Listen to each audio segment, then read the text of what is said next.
Hello बच्चों, VNM chemistry में आप लोगों का बहुत बहुत स्वागत है। तो आज हम लोग देखेंगे प्रॉब्लम 38। जैसा कि मैंने बताया था और आप लोग भी जानते हैं कि करीब कितना क्वेश्चन 36 क्वेश्चन हम लोग टोटल ऑर्गेनिक का किए हैं जेई नीट के लिए, जिसमें से बहुत सारा क्वेश्चन जेई में भी आया था, बहुत सारा क्वेश्चन नीट में भी आया था। अब मैंने सोचा कि अब डायरेक्ट इस सीरीज का नाम मैं चेंज करके रख दूं केमिस्ट्री सीरीज।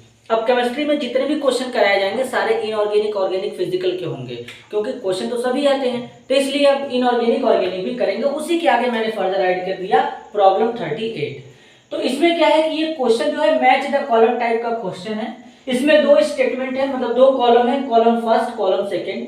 कॉलम फर्स्ट में यहाँ पर कुछ लिखा गया है और कॉलम सेकंड में यहाँ पर लिखा गया है, तो कॉलम फर्स्ट का कॉलम सेकंड के साथ में सही मैच कराना है। इसके बाद यहाँ पे 4 कोड गिवन है, आप देख सकते हैं यहाँ पे 4 कोड दिया गया है। इन चारों कोड में से कौन सा कोड करेक्ट है हमको ये बताना है, इस तरीके का क्वेश्चन। और ये क्वेश्चन नीट में आया हुआ है, तो मैंने यहाँ पे जेई मेंस भी लिख दिया। वैसा नहीं कि नीट में पूछ दिया तो जेई में नहीं आएगा, जेई में भी आ सकता है। तो अब इसको कैसे अप्रोच करेंगे सर, ये बताओ। देखो, अब सबसे पहले अप्रोच करने से पहले मैं तुमको बता दूं कि ये जो क्वेश्चन है कौन से चैप्टर से है, तो D and F block chapter से है, जो कि 12th क्लास के इनऑर्गेनिक केमिस्ट्री का चैप्टर होता है। अब इसको सॉल्व करेंगे तो यहाँ पर क्या है, बेसिकली सबसे पहले कॉलम फर्स्ट को समझेंगे, उसके बाद सेकंड वाला तो ऑटोमेटिक कर लेंगे। ध्यान से सुनो, कॉलम फर्स्ट में क्या बोला गया है, oxidation of manganese in MnO2 is. अब MnO2 में मैग्नीज का ऑक्सीडेशन स्टेट कितना होता है, कैलकुलेट करते हैं। अगर मैं MnO2 लिखूं तो Mn का कैलकुलेट करना है, जिसका कैलकुलेट करना है उसके इज इक्वल टू x मान लेते हैं। ऑक्सीजन 2 टाइम्स है तो 2 इंटू ऑक्सीजन जब ऑक्साइड में होगा तो -2 लिखेंगे, कोई चार्ज नहीं तो इज इक्वल टू 0। अब इसको सॉल्व करेंगे तो x इज इक्वल टू कितना आ जाएगा, +4 आ जाएगा। अब क्वेश्चन को कैसे अप्रोच किया जाता है जरा ध्यान से सुनना। यानी जो MnO2 में Mn है इसका ऑक्सीडेशन स्टेट कितना होगा, +4 होगा। अब कॉलम सेकंड में जाओ, तुम देखो कि +4 कहां पे है। तो अगर तुम ठीक तरीके से देख पा रहे हो तो कॉलम सेकंड में यहां पर R कोड गिवन है और R कोड में +4 गिवन है। अब अगर तुमको करेक्ट आंसर पहचानना है तो तुम सीधे देख लो कि यहाँ पर किसका R है, किसका R है। तो देखो, ए पहले वाले से लेकर के तीसरे वाले में ए का कहीं भी आर नहीं है, लेकिन चौथे वाले में ए वाला देखो आर के साथ मैच कराया गया है। इसका मतलब बचे हुए सारे के सारे कोड किसके आने वाले हैं, ऑप्शन 4 में ही आने वाले हैं। तो इस क्वेश्चन के लिए ऑप्शन 4 करेक्ट आंसर होगा। ऐसे अप्रोच करते हैं, लेकिन मैं तुमको पूरा सॉल्व करके बता रहा हूं, समझो। तो अब इतना समझ गए होंगे कि MnO2 में Mn का ऑक्सीडेशन स्टेट कितना होगा, +4 होगा। नेक्स्ट दूसरा बात, most stable oxidation state of manganese is. Manganese का मोस्ट स्टेबल ऑक्सीडेशन स्टेट क्या होगा, बात जरा ध्यान से सुनो। जो मैग्नीज होता है इसका एटॉमिक नंबर कितना होता है, 25। कितना होता है सर, 25। इलेक्ट्रॉनिक कॉन्फ़िगरेशन कितना होता है, आर्गन 3d5 4s2 होता है। अब अगर तुम ठीक तरीके से देख पा रहे होगे तो तुम यहां से s में से 2 इलेक्ट्रॉन निकाल दो। तो अब इसके केस में अगर तुम देखोगे तो मैग्नीज के ऊपर कितना चार्ज आएगा, +2 चार्ज आएगा। +2 चार्ज में मैग्नीज का कॉन्फ़िगरेशन होगा 3d5।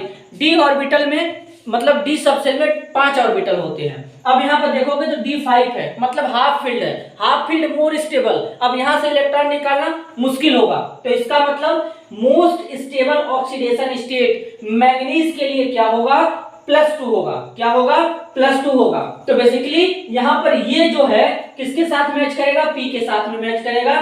तो इस तरीके के P के साथ में मैच करेगा। तो यानी अब हमारा कोड क्या मिल रहा है उसको एक जगह हम लोग लिखते चलेंगे।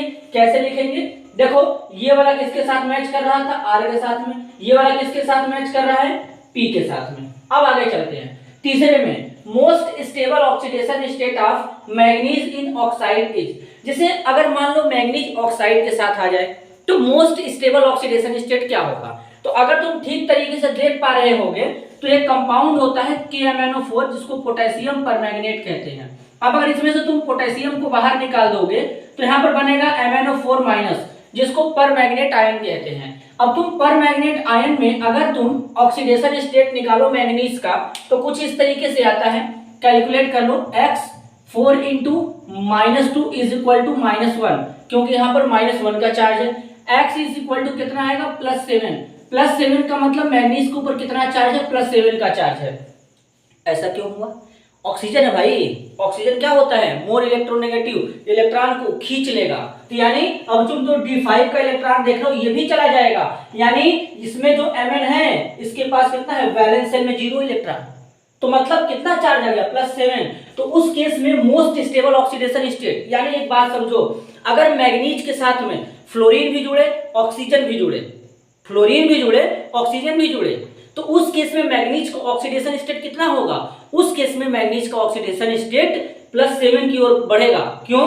क्योंकि उस समय स्टेबिलिटी आ जाएगा, पूरा का पूरा इलेक्ट्रोनेगेटिव एलिमेंट होंगे, सारे इलेक्ट्रॉन को खींच लेंगे, तो +7 की तरफ प्रोसीड कर जाएगा। तो अब यहाँ पे +7 देखो कहां पे है, टी वाले में है, तो ये वाले का मैच किसके साथ में जाएगा, टी वाले के साथ में जाएगा, तो इसका मैच टी के साथ में हो जाएगा। अब characteristics oxidation of lanthanoids, basically बच्चों जो लैंथेनॉइड होते हैं जिनको हम लोग एनल से भी रिप्रेजेंट करते हैं इससे, अब देखोगे तो लैंथेनॉइड्स के ऊपर +3 का चार्ज होता है, तो मोस्ट इनके लिए जो कैरेक्टरिस्टिक्स ऑक्सीडेशन स्टेट होता है वो +3 होता है, तो +3 वाला कहां पे है, क्यू पे है। तो अगर तुम एक करेक्ट कोड बनाते हो तो करेक्ट कोड कैसे बनाओगे जरा समझो।